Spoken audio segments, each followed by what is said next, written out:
Isang bilyonaryo ang nagkunwaring natutulog upang palihim na mapanood ang anak ng kaniyang kasambahay at siya'y nanlumo sa pagkabigla sa ginawa ng bata. Nakatayo ang opisina na bukas, ang malaking kaha de yero umaapaw sa mga bungkos ng salapi, higit pa sa makikita ng karaniwang tao sa buong buhay nila. Nakaupo ng matikas si Roberto Fernandez sa kaniyang silyang gawa sa balat. Kalma ang kaniyang paghinga, kalahating nakadilat ang mga mata, maingat na inoobserbahan ang bawat kilos ng bata. Pumasok sa opisina si Munting Carmen, 6 na taong gulang lamang, hawak ang kamay ng kaniyang inang si Maria. Gabi-gabi nilang gawain iyon, isang rutinang sinusunod na nila sa loob ng 2 taon habang nagtatrabaho sa kumpanya ni Roberto. Nakasuot si Carmen ng maliliit na gwantes na kulay rosas, regalo ng kaniyang ina upang ipadama sa kanya na mahalaga rin ang kaniyang papel tuwing bakasyon sa paaralan. Maingat na inihanda ni Roberto ang lahat matapos niyang madiskubre na ninakawan siya ng 3 milyong dolyar ng kaniyang katuwang sa negosyo. Nahirapan na siyang magtiwala sa kahit kanino. Sa edad na 45, nakapagtayo na siya ng napakalaking yaman. Ngunit ngayoy tinatanong niya ang sarili kung mayroon pa bang taong tunay na tapat. Payak lamang ang plano niya, iwanang bukas ang kaha, puno ng pera at tingnan kung may magtatangkang magnakaw. Habang naglilinis si Maria ng mga bookshelf isa-isa, si Carmen na may tumatambad ang likas na pagkamausisa ng mga bata. Lumapit sa mesa kung saan kunway natutulog si Roberto. Nanlaki ang mga mata ng bata sa nakita, mas marami pa kaysa sa naisip niyang pera sa kanyang buong buhay. Pigilang-pigila ang paghinga ni Roberto, handa nang masaksihan ang panibagong pagkabigo. Ngunit ang sumunod na ginawa ng bata ay nagpagulat sa kaniya ng lubusan. Hindi kumuha si Carmen ng anuman, ni hindi man lang siya nagtangkang hawakan ang salapi. Sa halip, napansin niyang magulo ang pagkakatambak ng pera at maingat niya itong inayos. Pinaghiwa-hiwalay ayon sa halaga at inipon ng maayos, parang isang batang dalubhasa sa pananalapi. Kumilos ang kaniyang maliliit na kamay nang may buong konsentrasyon, para bang isang kayamanang dapat pangalagaan. "Mami," mahina niyang bulong, "magulo ang pera ni Mr. Roberto. Inayos ko, gaya ng itinuro mo sa akin kapag inaayos natin ang mga barya sa bahay." Agad na napalingon si Maria, natataranta. "Carmen, anak, bawal mong galawin ang mga gamit ni Mr. Roberto." "Pero magulo po, Mami," tugon ng bata. Matutuwa siya kapag nakita niyang maayos na lahat. Sa sandaling iyon, may kumislot sa dibdib ni Roberto, isang damdaming matagal na niyang hindi naramdaman. May bumara sa kanyang lalamunan. Ang batang ito, na marahil ni minsan ay hindi pa nakahawak ng 20 dolyar na papel, ay humarap sa isang kayamanan ng may ganap na katapatan. At hindi lamang iyon, ipinagmamalaki pa niya sa kaniyang ina ang ginawa. Taglay ang inosenteng dalisay na tanging nagmumula lamang sa pusong walang itinatago. Hindi alam ni Roberto na ang munting tapat na gawa ng isang bata ay magsisimula ng sunod-sunod na pangyayari na hindi lamang magbabago sa kaniyang buhay, kundi maglalantad din ng malalalim na katotohanan tungkol sa paghatol, malasakit, at kung ano talaga ang sukatan ng tunay na halaga ng isang tao. Sa mga sumunod na linggo, tahimik na pinagmasdan ni Roberto si Maria at si Carmen. Natuklasan niyang dalawa ang trabaho ni Maria, nagpapalinis sa kumpanya ni Roberto tuwing gabi at nagtatrabaho sa isang klinika sa umaga. Laging kasama si Carmen, gumagawa ng homework o tahimik na naglalaro habang ang kaniyang ina ay abala. Pinakanakaantig kay Roberto ang paraan ng pagpapalaki ni Maria sa anak. Lagi nating ibinabalik ang hindi atin, turo ni Maria kay Carmen. Kahit walang nakakakita, ang pagiging tapat ay mas mahalaga kaysa sa lahat ng pera sa mundo. Lumaki si Maria sa ampunan matapos mamatayan ng mga magulang sa edad na 9. Pinilit niyang matapos ang high school habang nagtatrabaho. Ngunit hindi siya nakapagkolehiyo dahil sa kakulangan ng pera. Sa edad na 22, nabuntis siya at iniwan naman siya ng ama ng bata nang mabalitaan iyon. Simula noon, siya na lamang ang bumuhay kay Carmen. Hindi kailanman humihingi ng tulong, lalo na kung ito'y aalingasaw na limos. Tahimik na iniutos ni Roberto sa kaniyang staff na taasan ang sahod ni Maria na nakatala bilang isang upgrade ng posisyon. Ngunit hindi lahat ay natuwa rito. Napansin ni Richard Romero, vice-presidente ng operasyon, isang 50 taong gulang na isinilang sa kayamanan, ang pagbabagong iyon sa payroll. Roberto, wika niya, bakit tayo nagpapaluwag ng pera sa mga janitor, lalo na sa isa na iyon? Magaling na empleyado si Maria, malamig na tugon ni Roberto. Magaling, tumawa si Richard ng may paghamak. Hindi mo talaga kilala ang mga taong gaya nila. Bigyan mo ng kaunti, hihingin nila ang lahat. Nasa dugo na nila yan. Nag-init ang damdamin ni Roberto, ngunit nanatili siyang kalmado. Anak si Richard ng isa sa mga orihinal na nagtatag ng kumpanya at nagmamay-ari ng malaking bahagi ng negosyo. Dahil dito, madalas palampasin ng board ang kaniyang mapanghusgang pananalita. At isa pa, dagdag ni Richard, dinadala pa niya ang anak niya rito. Hindi iyon tama. Anong klasing ina ang nagdadala ng bata sa trabaho? Kitang-kita na wala siyang matinong pinagmulan. Kinagabihan, may nangyari na nagpasiklab ng dugo ni Roberto. Nagtagal si Richard sa opisina at nasalubong si Maria sa pasilyo. Makinig ka. Malamig at nagbabantang sabi niya, alam kong mas malaki ang kinikita mo kaysa dapat. Ewan ko kung anong kalokohan ang ginagawa mo, pero tatapusin na natin ito. Nalumo si Maria. Sir, hindi ko po naiintindihan.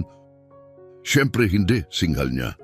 Mga taong gaya mo, hindi talaga nakakaunawa. Dapat tumanggap lang kayo ng ibinibigay at manahimik. At alisin mo ang anak mo rito, hindi ito daycare.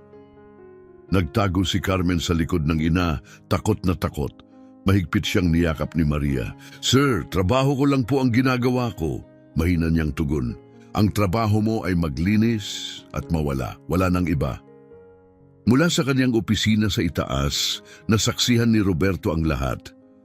At sa unang pagkakataon sa maraming taon, hindi lang siya nakaramdam ng lungkot, kundi ng isang makapangyarihang damdamin, makatarungang galit. Sa wakas, lumampas na si Richard sa isang hangganan na hindi na maaaring balikan. Hindi katanggap-tanggap ang kanyang mga insulto kay Maria. Ngunit ang tunay na nagpasiklab ng galit ni Roberto ay ang katotohanang tinakot niya ang isang musmos na bata na ang tanging kasalanan lamang ay samahan ng masipag niyang ina sa trabaho. Gabing iyon, nagpasya si Roberto. Hindi na siya maaring manatiling pasibong tagamasid. Ipinakita ni Richard Romero ang pinakamadilim na bahagi ng kanyang pagkatao at si Roberto na may kapangyarihan at kakayahan ay handang kumilos. Ang hindi alam ni Richard ay ang buong usapan nila ay naitala sa video. Nakakatawa dahil ang mismong sistema ng seguridad na siya mismo ang minsang ipinagmamalaki na nilikha para bantayan ang mga empleyado ang siyang nakahuli sa sarili niyang masasamang salita. Ngunit hindi sapat kay Roberto ang may hawak lamang na ebidensya. Gusto niyang mas lalo pang mabaon si Richard sa sarili niyang kayabangan at ipakita sa buong mundo kung sino talaga siya. Nais ni Roberto ang isang pagbagsak na lantad, kahiya-hiya at mag-iiwan kay Richard ng takot na muling humarap sa kahit anong boardroom. Ang planong nabuo sa isip ni Roberto ay hindi lamang tungkol sa pagtatanggol kay Maria at Carmen. Mas malaki ito, isang operasyon upang gawing mismong kapahamakan ni Richard ang kanyang kayabangan. Bawat insultong lumalabas sa bibig niya, bawat pang-aabuso at kalupitan ay lalo lamang nagpapatindi sa matagal nang naglalagablab na uhaw ni Roberto sa katarungan, na pinatalas ng bawat kawalang katarungan na pinili niyang palampasin noon. At ang hindi nakita ni Richard ay sa bawat pangungutya at pang-aapi niya sa inosenteng magina ay siya ring pagbuo ng kaso laban sa kanyang sarili. Ang hindi niya inaasahan ay ang isang bilyonaryo na dati walang pakialam ay naging isang mabangis na tagapagtanggol, at iyon ang magpapahirap sa kanya dahil magiging pinakamapanganib na kalaban si Roberto. Kinabukasan, tumawag si Roberto. "Manuel," sabi niya sa telepono, "kailangan ko muli ang tulong mo." Ang tinig sa kabilang linya ay kay Manuel Ortega, isang dating investigador ng FBI na mahusay sa pagbusisi ng katiwalian at eksperto sa batas pangkorporasyon. Nagtulungan na sina Roberto at Manuel noon sa kaso ng $3 milyong na panlilinlang. Kung may sinuman na makakaungkat ng baho sa loob ng isang negosyo, siya iyon. "Ano na naman ang issue?" tanong ni Manuel. "Rasismo, pang-aabuso ng kapangyarihan at isang opisyal na iniisip na wala siyang kapantay," paliwanag ni Roberto. "Kailangan ko ng matibay na ebidensya laban kay Richard Romero." Tumawa si Manuel, halatang naiintriga. Yung anak mayaman na iyon, mas madali pa ito kaysa manghuli ng magnanakaw sa isang magic show. Ang mga gaya niya laging may bakas na iniiwan. Habang sinisimulan ni Manuel ang investigasyon, mas pinatindi naman ni Richard ang kanyang pananakot kay Maria. Noong Lunes, dumiretso siya sa opisina ng HR, dala ang listahan ng mga pekeng reklamo. Palaging nahuhuli itong empleyado. Wika niya kay Sandra Miller, direktor ng Human Resources. At ang anak niya ay laging istorbo. Tumaas ang kilay ni Sandra, isang matalinong profesional sa edad na 40. Ni minsan, sa loob ng 2 taon ay hindi siya nakatanggap ng reklamo tungkol kay Maria. "Mr. Romero," maingat niyang tugon, "kailangan kong beripikahin ang mga detalye sa sistema namin." "Ang mga sistema ay nababago," singhal ni Richard. "Ako ang vice-presidente. Sapat na ang salita ko." Ngunit hindi niya alam, bawat salita, bawat kasinungalingan, bawat pang-aabuso ay naitatala ng mismong CCTV system na siya mismo ang nagpumilit ipalagay. Si Roberto ay nanunood, nagtatala, gumagawa ng kaso. Pagsapit ng Miyerkules, mas lumala pa ang sitwasyon. Hinarang ni Richard sina Maria at Carmen sa parking lot ng kumpanya habang papasok para sa kanilang night shift. "Makinig ka," sabi niya habang binabara ang daraanan ni Maria. "Alam kong hindi lang paglilinis ang ginagawa mo para kumita ng dagdag na pera. Anong klaseng pabor ang ibinibigay mo?" Nanigas si Maria, nagulantang sa malaswang paratang. Umigting ang takot at galit sa kanyang dibdib. "Sir," nanginginig ang tinig niya, "hindi naaangkop ang sinasabi niyo." "Ang sinasabi ko," malamig na putol ni Richard, "may presyo ang mga gaya ninyo. Gusto ko lang malaman kung magkano ang sayo." Mahigpit na kumapit si Carmen sa binti ng ina, nanlalaki ang mga mata at mahina niyang tanong, "Mami, bakit po ang sama ng taong iyon?" Yumuko si Maria at niyakap ang anak. "Huwag kang mag-alala, anak," mahinahong sagot niya. "May mga matatanda lang na malungkot sa loob, kaya sinusubukan nilang palungkutin din ng iba." Tumawa si Richard nang may pang-iinsulto. "Malungkot? Mas marami pa akong pera sa pitaka kaysa sa makikita nyo sa buong buhay nyo. Dapat nga akong mag-alala kung ano ang gagawin ng mga gaya ninyo kapag nasobrahan na sa ginhawa." Gabing iyon, paulit-ulit na pinanood ni Roberto ang kuha ng insidente. Sa bawat ulit, lalong tumindi ang kanyang galit, hindi pa bigla-bigla, kundi nakapokus, kontrolado. Para bang isang bagyo na unti-unting lumalakas bago dumating. Hindi na siya basta galit lamang, handa na siya.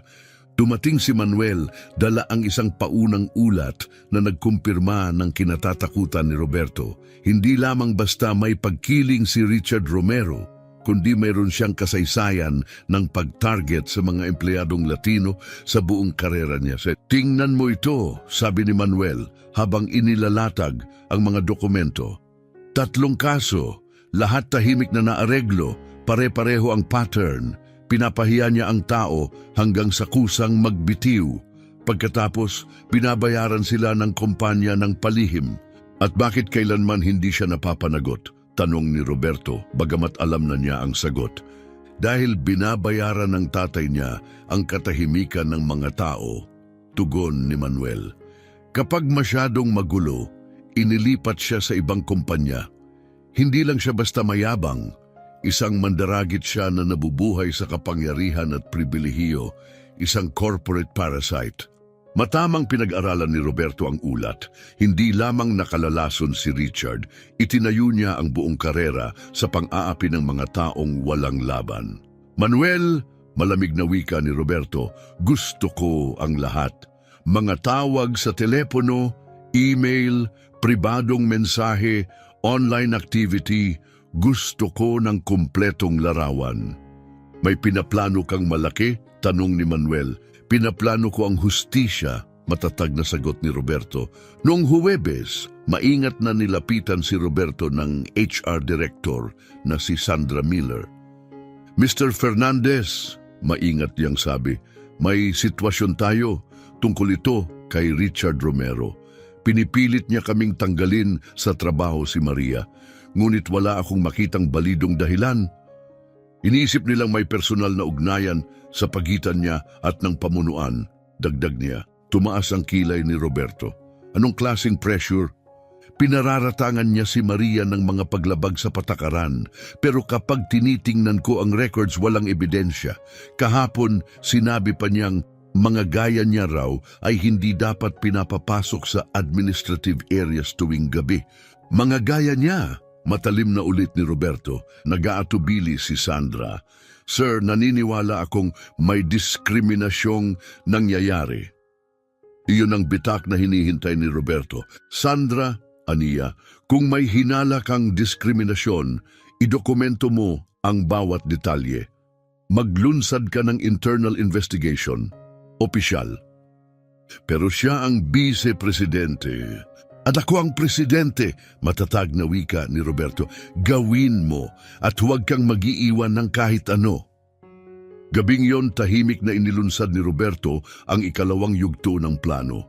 Inutusan niya ang IT department na mag-install ng mga pinahusay na audio device sa mga lugar kung saan kilala si Richard na nambabastos ng staff. Formal, isa lang itong upgrade ng security system. Sa katotohanan, ito'y isang digital na bitag. Noong Biyernes ng gabi, inakala ni Richard na mag-isa siya sa opisina nang tumawag siya sa telepono. Sa itaas, nakikinig si Roberto gamit ang bagong surveillance feed. Dad, naaalala mo ba ang sitwasyong sinabi ko? Ani Richard. Oo, ang janitress. Nagiging malaking problema siya. Kailangan mong gumawa ng paraan, baka kasong legal, akusasyong pagnanakaw, issue sa immigration, kahit ano para mapilit siyang umalis. Nanlumo si Roberto. Sigurado ka bang hindi ka sobra? Tanong ng ama ni Richard. Isa lang siyang tagalinis.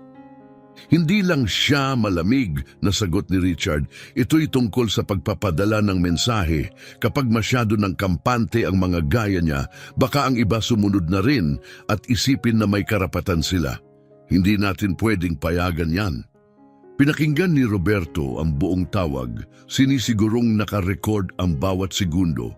Umamin si Richard sa sabwatan upang gawing pekeng kaso si Maria at tahasang ipinahayag ang kanyang rasismo. Lunes, dumating si Manuel, dala ang mabigat na maleta at mas mabigat pang ekspresyon.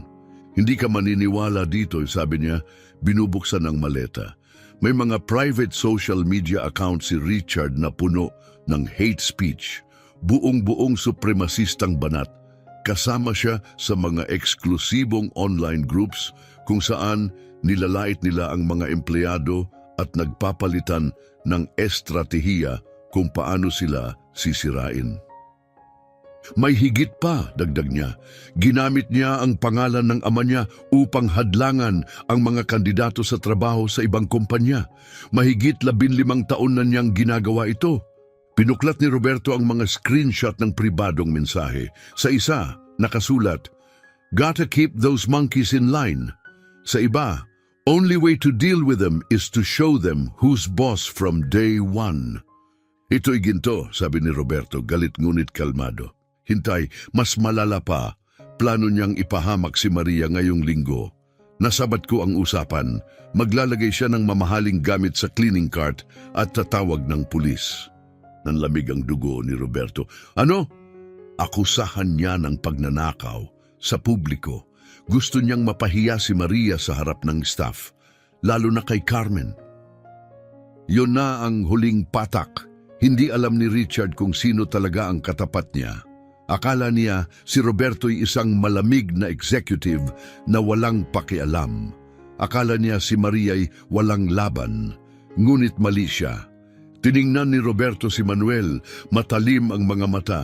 Perpekto, aniya. Hayaan mo siyang gawin. Kung mas mataas ang aakyat, mas malakas siyang babagsak. Walang kaalam-alam si Richard na sinusubaybayan ang bawat kilos niya. Hindi niya alam na kinukunan ni Roberto ang lahat at sapat na ang mga ebidensyang nakalap ni Manuel upang tuluyang wasakin siya. Pagsapit ng Martes ng gabi, kumpleto na ang plano ni Richard.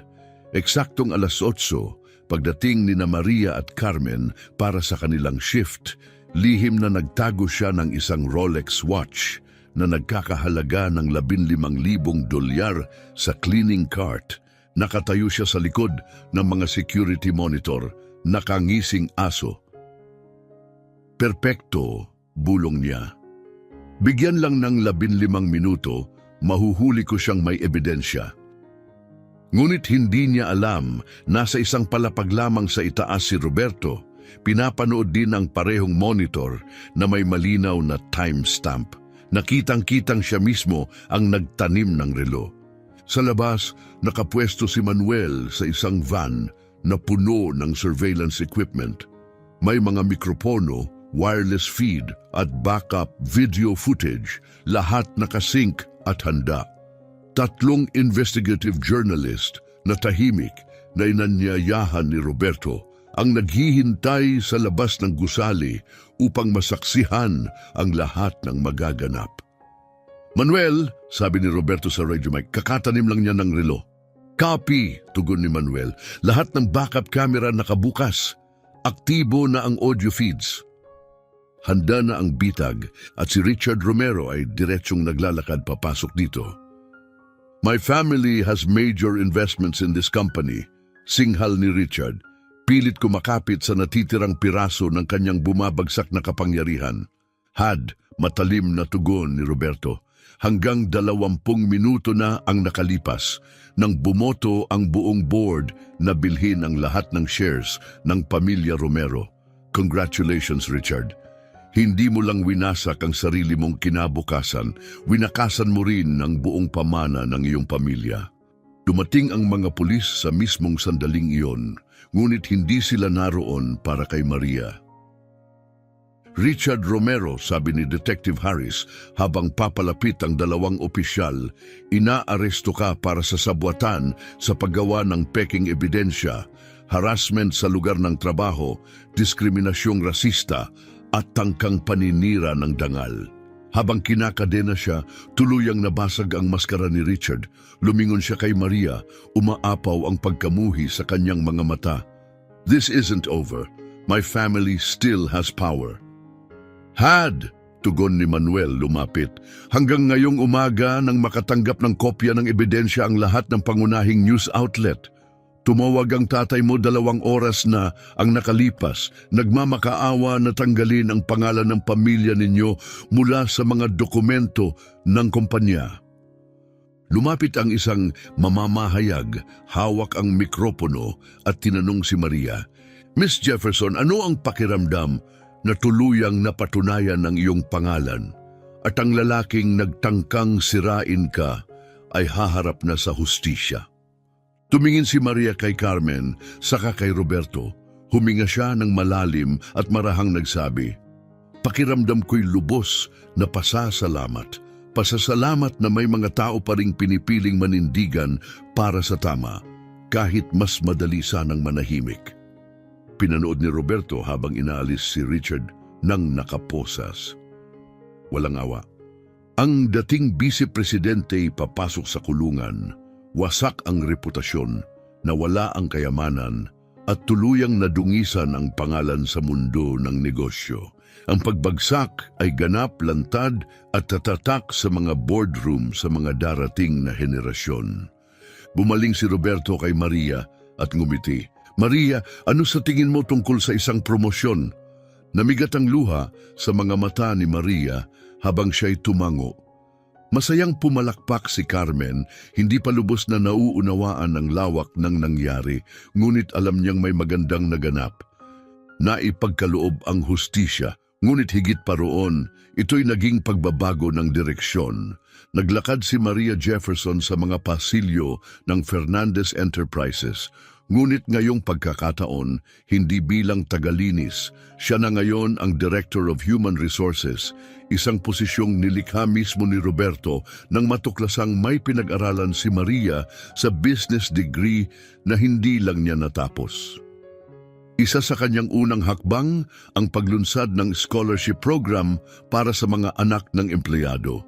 At si Carmen ang kauna-unahang benepisyaryo. Mami, pwede ko bang ipakita kay Mr. Roberto ang drawing ko? Tanong ni Carmen. Ngayoy 7 taong gulang, habang tumatakbo sa opisina na para bang pangalawang tahanan. Nag-aaral siya sa pinakamagandang pribadong paaralan sa lungsod at madalas nagsasalita tungkol sa kanyang pangarap na maging abogado. Dahil sa sarili niyang mga salita, gusto kong tumulong sa tao, gaya ng pagtulong ni Mr. Roberto sa atin. Napangiti si Roberto, pinagmamasdan siya ng may pagmamalaki. Ang pagbabago sa kanilang buhay ay tunay na kamangha-mangha. Naging pambansang modelo ng pagkakaiba-iba at pagsasama ang Fernandez Enterprises. Nakakuha ito ng maraming parangal at naglunsad ng programang tinawag na Fair Chance bilang parangal sa kaso ni Maria. Isang inisyatiba na nakatulong na sa higit 200 pamilya mula sa mahihirap na kalagayan upang magkaroon ng trabaho, edukasyon at katatagan. Samantala si Richard Romero'y tuluyang bumagsak. Pagkatapos maglingkod ng 18 buwan sa kulungan, lumabas siya sa mundong walang gustong kumilala sa kanya. Inilista siya ng lahat ng kagalang-galang na kumpanya sa blacklist. Iniwan siya ng kanyang asawa, kinuha ang kalahati ng natitirang yaman. Ang kanyang mga anak, dahil sa hiya sa kanyang pamana, binago ang kanilang apelyido at pinutol ang lahat ng ugnayan. Ngayon, ang dating vice-presidente nagbenta na lamang ng mga second-hand na kotse. Sa loob ng 1 taon, mas mababa ang kinita niya kaysa sa 3 buwang sahod ni Maria. At sa tuwing sinusubukan niyang muling bumangon, laging sumusunod ang kanyang nakaraan. Lumilitaw muli ang lumang mga screenshot, viral articles at mga post ng pagkamuhi na minsan niyang isinulat na winawasak ang kahit anong pangalawang pagkakataon bago pa man magsimula. Isang gabi, habang kumakain sa kanilang bagong bahay, isang regalo ni Roberto, nagtaas ng tingin si Carmen mula sa plato. Dad Roberto, mahinahong tanong niya, sabi ng teacher namin kailangan naming magsulat tungkol sa aming mga bayani. Pwede ko bang isulat tungkol sa inyo? Nanikip ang lalamunan ni Roberto. Carmen, marahan niyang sagot, ang tunay na bayani ay ang mami mo. Siya ang nagturo sa iyo na ang pagiging tapat ay mas mahalaga kaysa sa lahat ng pera sa mundo. Hinawakan ni Maria ang kamay ni Roberto. Hindi, aniya, ang tunay na bayani ay ang may tapang na lumaban kapag maaari namang tumalikod at hindi makialam. 1 linggo lang ang lumipas, nakatanggap si Roberto ng hindi inaasahang tawag. Mr. Fernandez, sabi ng boses sa kabilang linya, ako si Michael Torres mula sa CNN. Gusto naming i-feature ang kumpanya ninyo sa ulat tungkol sa hustisya at inclusivity sa trabaho kasunod ng kaso ni Romero. Lumabas sa primetime ang kwento. Nakita ng buong bansa si Carmen, masayang naglalaro sa opisina kung saan nagsimula ang lahat. Nakita nila si Maria, kumpiyansa sa bagong posisyon, nagpapatupad ng mga bagong polisiya. At nakita nila si Roberto, ipinaliliwanag kung paanong isang sandali ng katapatan mula sa isang 6 na taong gulang ay nagbago ng kanyang pananaw tungkol sa kapangyarihan, layunin at kahulugan ng tunay na pamumuno. Samantala, sa isang maliit na apartment, nag-iisa si Richard Romero, pinapanood ang lahat. Kinuha niya ang kanyang telepono, ngunit lahat ng kontak ay nakablock na. Nagbukas siya ng bagong social media account, ngunit agad itong binaha ng mga paalala ng taong dati siyang kilala bilang. Sa ika-10 kaarawan ni Carmen, nagtipo ng mga kaibigan at pamilya upang magdiwang. Sa kalagitnaan ng party, tumayo si Roberto, dala ang isang espesyal na anunsyo. Carmen Maria, panimula niya, binago mo ang buhay ko nang higit pa sa kaya kong suklian. Kaya't nilikha ko ang Carmen Jefferson Educational Fund upang magbigay ng scholarship para sa mga mag-aaral sa kolehiyo sa susunod na 50 taon. Niyakap siya ni Carmen ng mahigpit. Salamat po sa paniniwala sa amin kahit walang ibang naniwala. Sa parehong araw, tinanggihan si Richard para sa trabaho sa isang gasolinahan. Isang Google search lamang ng kanyang pangalan ang sapat upang wasakin ang pagkakataon. Ang pagbagsak niya ay naging case study sa mga paaralang pangnegosyo, isang aral kung paano kayabangan at pagkamuhi ang makakasira sa buong pamana. Ngunit higit pang natutunan si Roberto na ang tunay na tagumpay ay hindi sa pagwasak kay Richard, kundi sa pag-angat sa iba.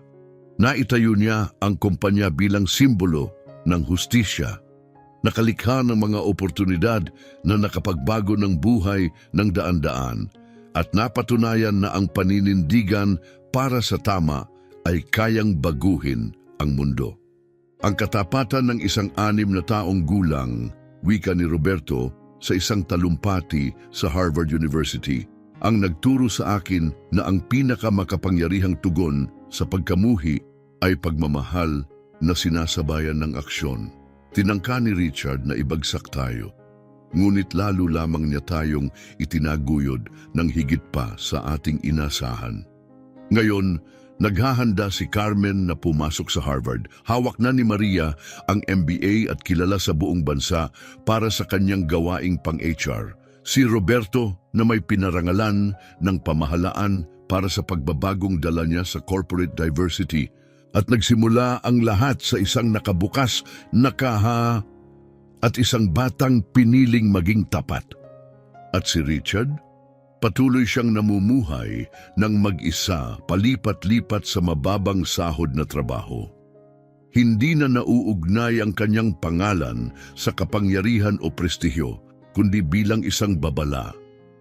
Paalala kung ano ang nangyayari kapag minamaliit ng isang tao ang lakas ng malasakit at ang tapang na manindigan para sa tama. Ngunit ang tunay na hustisya ay hindi lang tungkol sa pagkakakulong o pagbagsak sa pananalapi.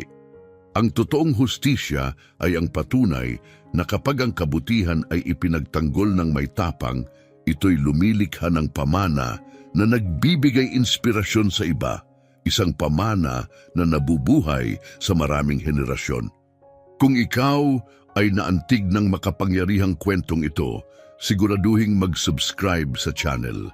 Marami pang darating na mga kwento, bawat isa'y nagpapatunay na ang pagpili sa tama kahit mahirap ay laging sulit.